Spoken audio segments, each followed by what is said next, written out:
Hello everyone, this is Jimmy, and welcome to episode, I don't even know what we're on now, 23 of Project Ozone 3. At least I hope it's 23. Anyways, we're going to kick things off today with some plant breeding. So, if you remember, yesterday we talked briefly about the Certus quartz seed taking crystalline seeds, and yeah, it's going to take a lot of plant breeding to get there, and a lot of various other seeds. Nether quartz seed takes this, Certus seed. The point is basically we have to breed almost all of the Agricraft seeds to 10-10-10 at some point. So I'll be doing this almost entirely behind the scenes because it's mostly just manual work, but I want to show you, what I've done to make it a bit more bearable than normal. So there's a lot of conditions for plants to grow. They have to be on a certain material. They have to have a certain material under that material. And when you want to, breed them, or when you want to level them up, they need to meet these criteria as well. So I modified our farm a little bit to be exchanging gadget friendly. And my goal with this is that I can make it so that, say for this red seed, right, I need redstone ore. I can use an exchanging gadget to swap all the ore that I have underneath with redstone ore. So let's do that. Now, bear in mind, you need the Silk Touch pickaxe to pick up a lot of these ores. So I have a Silk Touch pickaxe, and you can also enchant your exchanging gadget with Silk Touch. So I have a Silk Touch exchanging gadget. So anyways, with one click, I can swap out all the lapis I had there with redstone, and then we can plant our redstone plants. So this we'll level them up, and then we can use them for the next step in the breeding. I think redstone is I forget. I have it written down somewhere for like all the steps. I think I have like 8 breeding steps I have to do to make the crystalline seeds. So anyways, once this is done, we can move on to astral sorcery. All right, and a bit of stuff's been happening up here in the astral sorcery platform too. I started doing our rock crystal, or our celestial crystal growing. So let me walk you through how that works. This process is also a little bit tedious, so I'll probably once I show you how this works, I'll do it all off camera, because most of it is just setup and wait time. So, if you remember before we were growing our rock crystals, I went ahead and our celestial crystals. I harvested all of those, and these are the ones that I haven't touched yet. You see they have 3 stats. Our goal is to get all 3 stats to perfect. So I think that's 900, 100%, and 100%. To do so, you take a rock crystal, you throw it in a puddle of liquid starlight, and over the course of a couple minutes, it'll suck up that puddle of starlight and increase its size. Once its size reaches the maximum, if you do it a few more times, it'll split into 2 crystals, and one of the 2 will have a higher purity value. So that's how you level up the purity. And to level up the cutting, you just take the crystal, put it on a grindstone, and grind it a little bit, and that trades a little bit of the size. The size goes down, but the cutting will go up.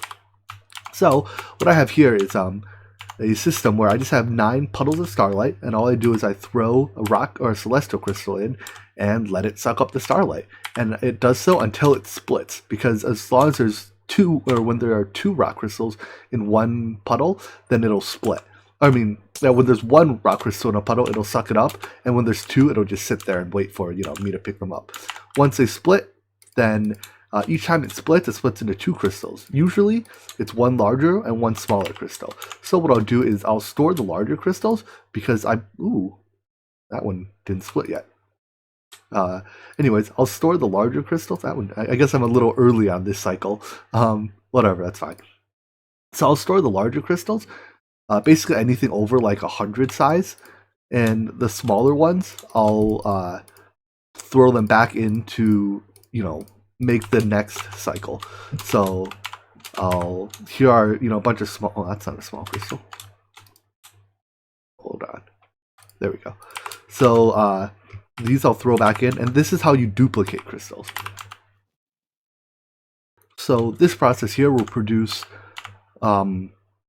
it'll produce a stash of extra crystals like these, right, that have a little bit of size, perfect purity, and random amounts of cutting. So the next step is to take each crystal and get its cutting perfect. So the reason I save the large crystals for this is that this process reduces the size a little bit, and if you reduce the size to 0, you destroy the crystal. So we'll take each of these crystals. Let's see, this one has 59 cutting and 223 size. We'll put it on the grindstone, grind it a little bit, and then when we take it off, you see the size is shrunk to 107, but the cutting is now up to 100. So I'll do that with each of these. Alright, these all have perfect purity and cutting now, so all that's left is to grow their size. You'll notice some of these have extremely low size. I think ones that have like just about 100 size to start with and pretty low cutting barely survive the cutting process. So what we do is we throw them in here, and you'll see that these, when I throw them, have that like red particle effect. That's because this ender hopper is constantly trying to pick them up. And the reason why I can't pick them up yet is because the inventory it's attached to is a locked drawer. So I'll show you what's in that drawer in a second. But once we throw all these into their puddles,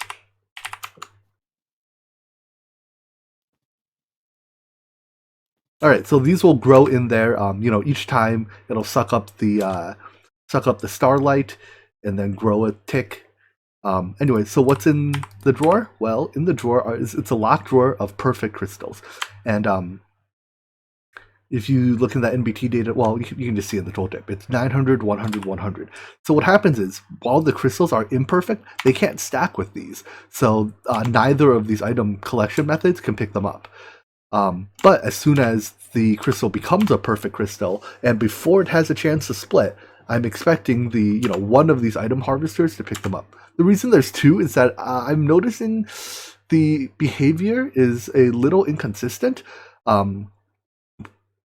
I think what's happening is the advanced item collector, as a optimization, if it ever tries to pick up an item and it fails to because it has nowhere to put it, it assumes it can't pick up that item anymore, which is mostly a true optimization, right? So you get to save a little bit on processing time that way, but that's actually not what's happening here. Eventually the item will change and then it will be storable. So yeah, I think the advanced item collector isn't actually doing anything. That's why I had to add the ender hopper here. But I'm still noticing that sometimes the crystals are not being picked up in time, and they're splitting in two. So I'm not 100% sure what's causing that.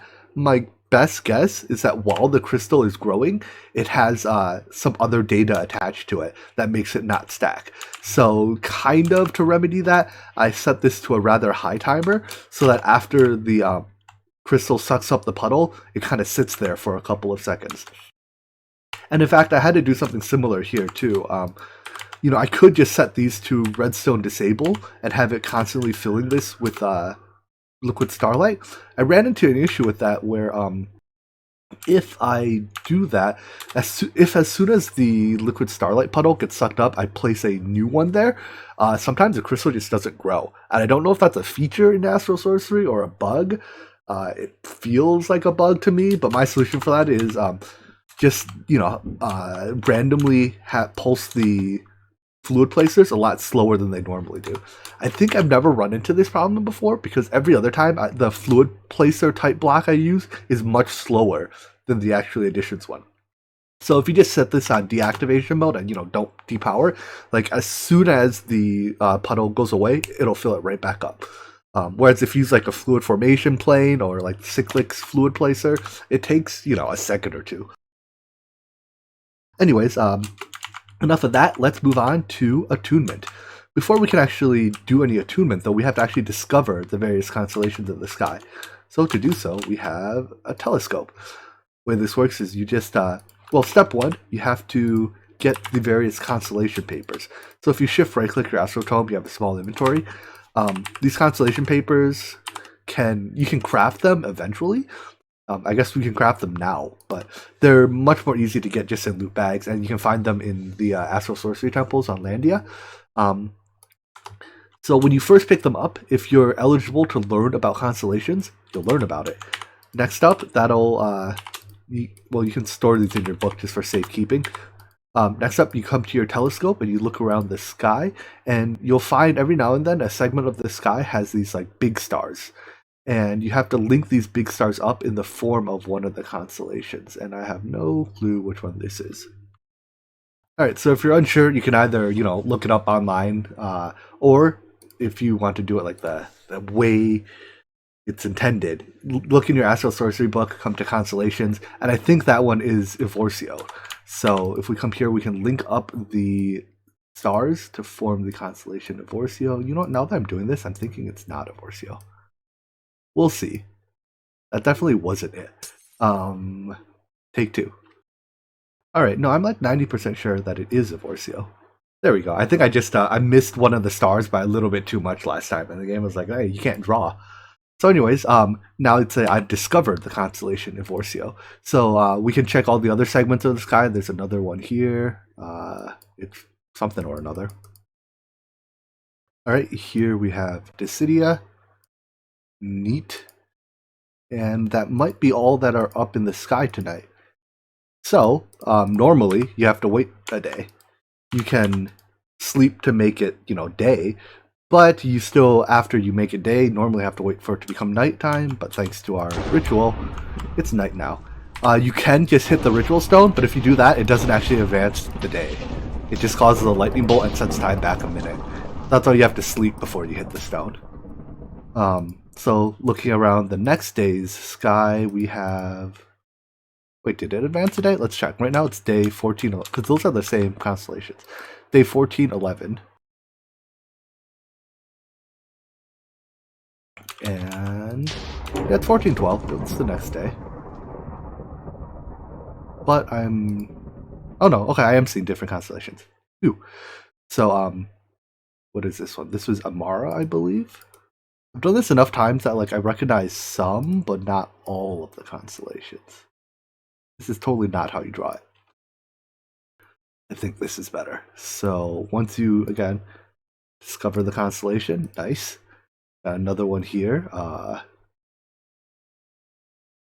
right, we got Avedius. And I think that might actually be all of them. Do we have all 5? Let's check. So I think you can go into constellations here, click it, and if it has the information, that means you've discovered it. I have not discovered Visio yet, so let's see if we can find Visio. Not tonight, we can't. Alright, and here's Visio. So now that we've discovered all the constellations, we can... my push-to-talkie keeps taking my armor off. Anyways, we can start using the Attunement Altar. So all we have to do is take one of the Constellation Papers. Let me figure out which one I want to attune myself to first. Alright, I've decided we're going to start off by attuning ourselves to Evorsio, and I'll tell you why later. So to do so, you put the appropriate constellation paper in your offhand. Make sure the constellation's up there somewhere. I actually don't know which one's Evorsio. It's one of these. And then these little blue clouds will appear. You'll want to place a spectral relay on each of them. Did I miss? I think I missed that one. That one's good. And you'll know you got it right when it starts humming. Like so. Then all you gotta do is step in it and you will be attuned.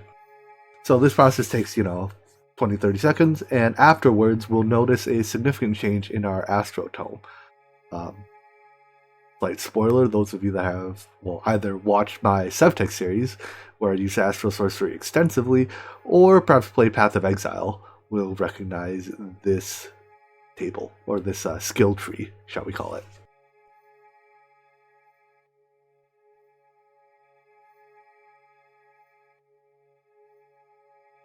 Any day now.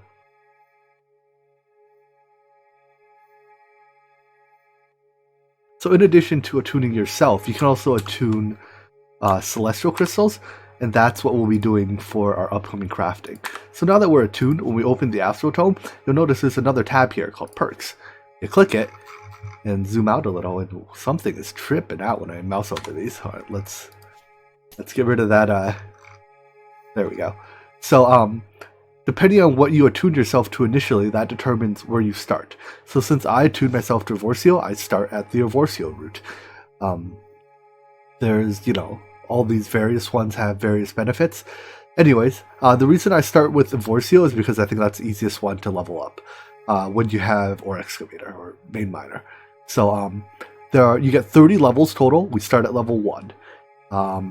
And if you see, each one has a condition to gain EXP. And since I gain EXP by breaking blocks, let's go try breaking some blocks. Alright, I'm here in the Twilight Forest, somewhere I can just make a mess and not mind. And let's see how quickly we can level up. So as we break blocks, you can see that EXP bar is just filling up quickly. The first few levels come very quickly, and then it slows down a bit after that. But you see, just from one food bar, we got from level 1 to level 5.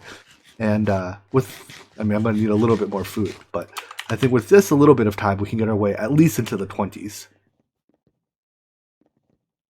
Where our second food bar gets us up to level 8. Now, once we have a couple levels too, we can start, spending them. So we can get increased mining speed, more increased mining speed, more increased mining speed, and some melee damage. Anyways, my plan for now is to, I think, work towards the increased melee damage side.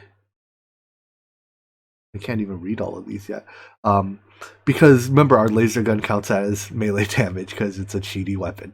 So, yeah, for now I'll work over there. You can respec your tree later if you pick the wrong points, so don't worry about, you're not locked to these choices forever. So anyways, now that we are attuned to a constellation, we can now discover more constellations. So the 5 we have so far are, I think they're called like primary or something.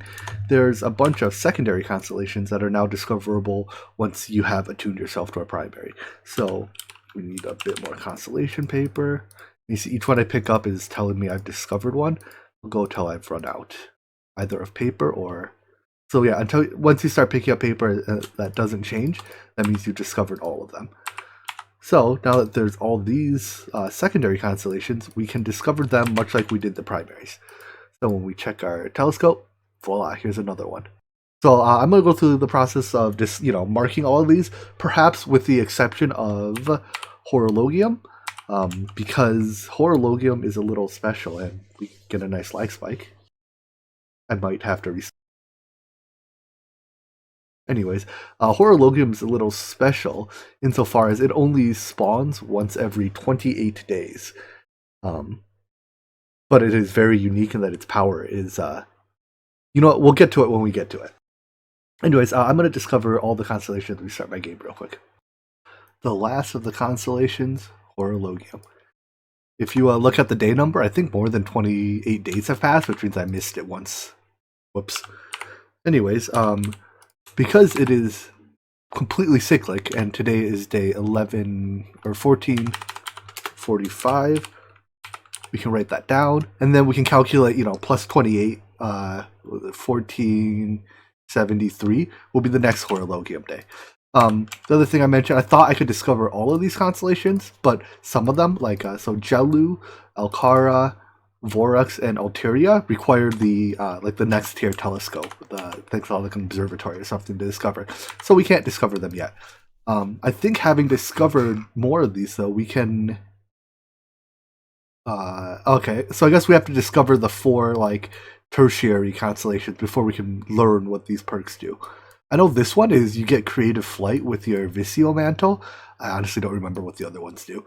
Anyways, so now that we've discovered all the constellations, so let's go back to our original plan, which was to make the ME controller. So the ME controller, what here was it? That crystal clusters.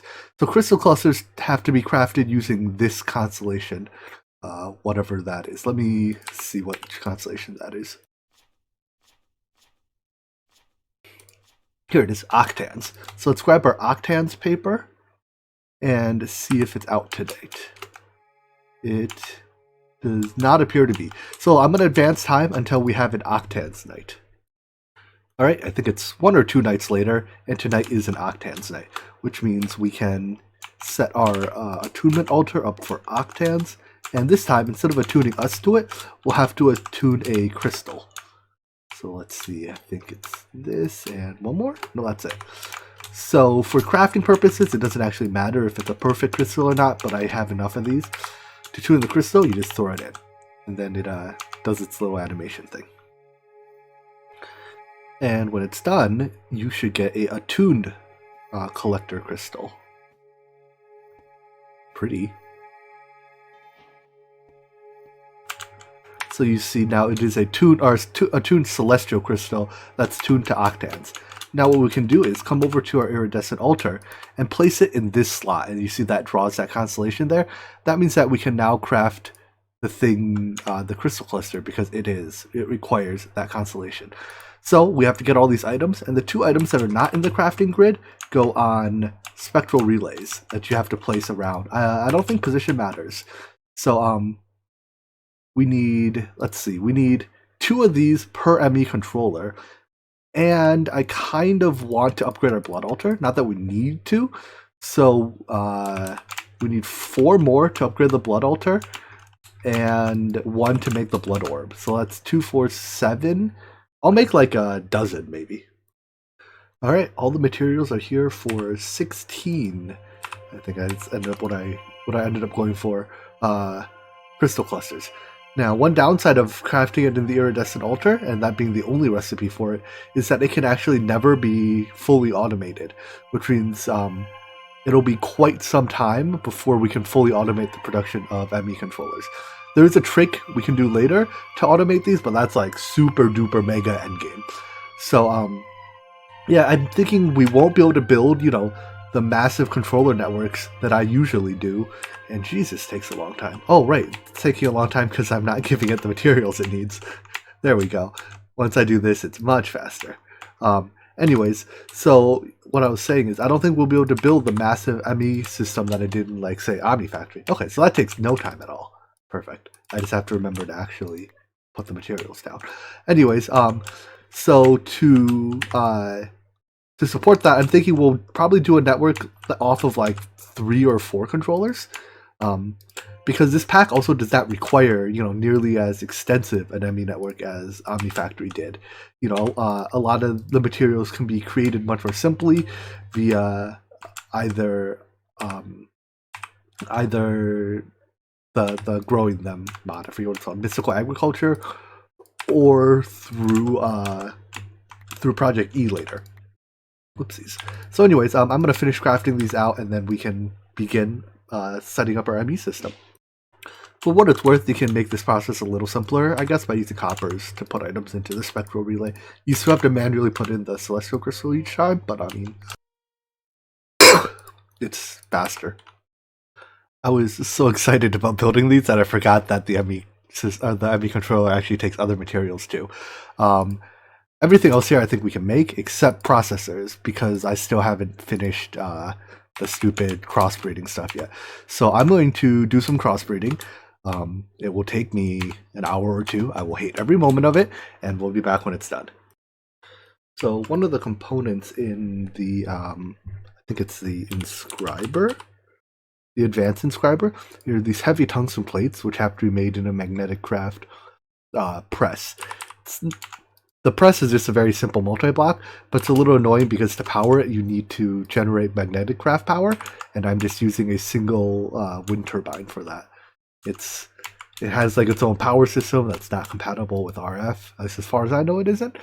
So yeah, we just have to set this up. I don't think the one wind turbine produces enough power to power this 100% uptime, but it'll do.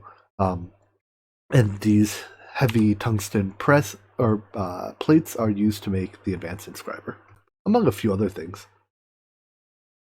Anyways, while I was setting up that magnetic craft stuff, our crystalline seeds have grown to max, and that took well short of 2 hours. So I'm content. I think it may have taken half an hour total. So maybe I was being a little dramatic earlier. But anyways, now that we have these, we can make our Certus seeds. Certus seeds. Awesome. Finally, we can make our Inscriber presses.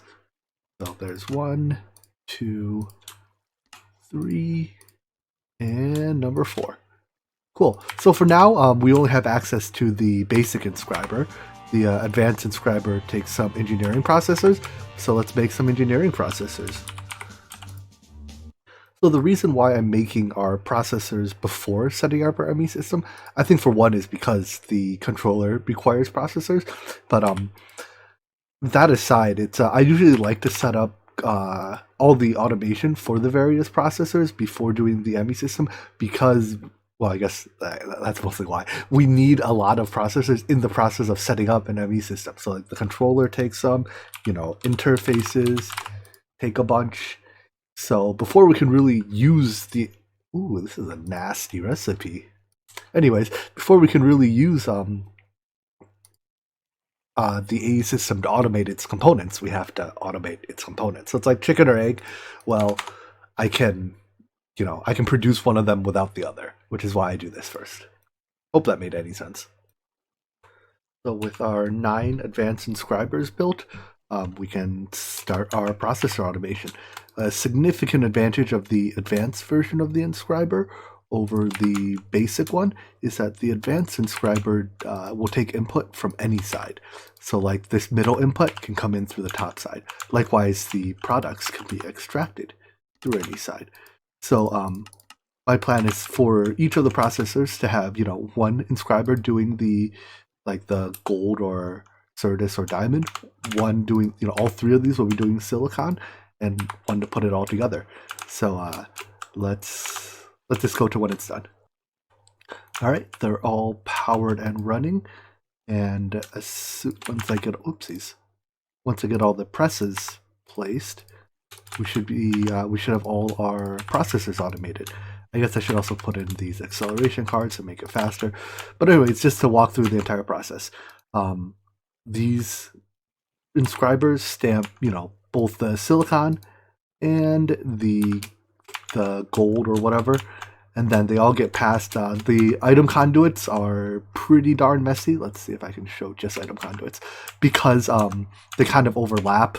Like they overlap horizontally because they have to share the input, and they overlap whatever dimension this is, in depth, because the item has to get from here to there. So let's see, why is this not working? Oh, I am not transporting the silicon to the last step. All right, am I only forgetting that on this one? Why is this inserting on black there? What? Hold on. I have some stuff to fix. This should be inserting on black on this side. That should not be inserting.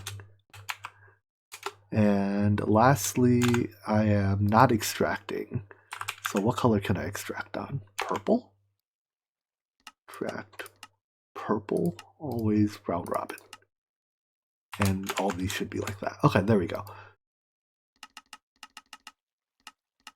A little debugging live on camera. Even things I build usually don't work the first time.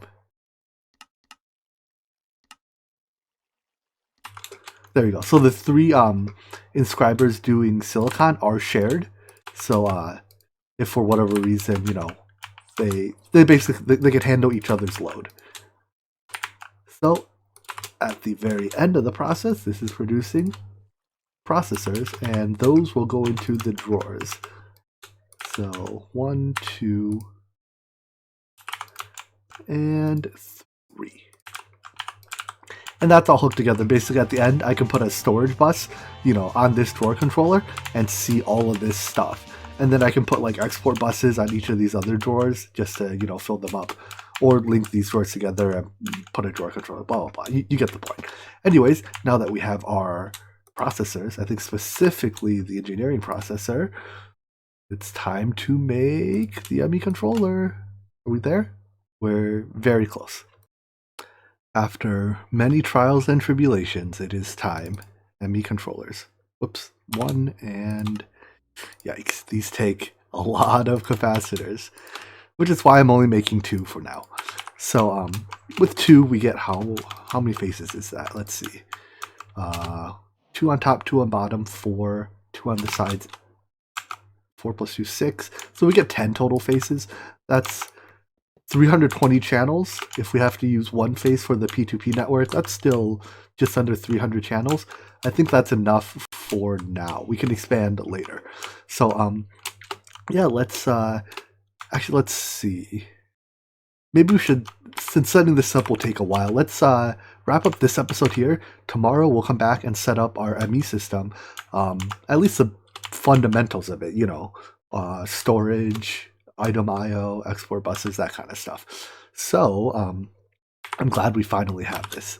I hope you enjoyed watching, and I hope to see you in the next episode. Take care. Bye-bye.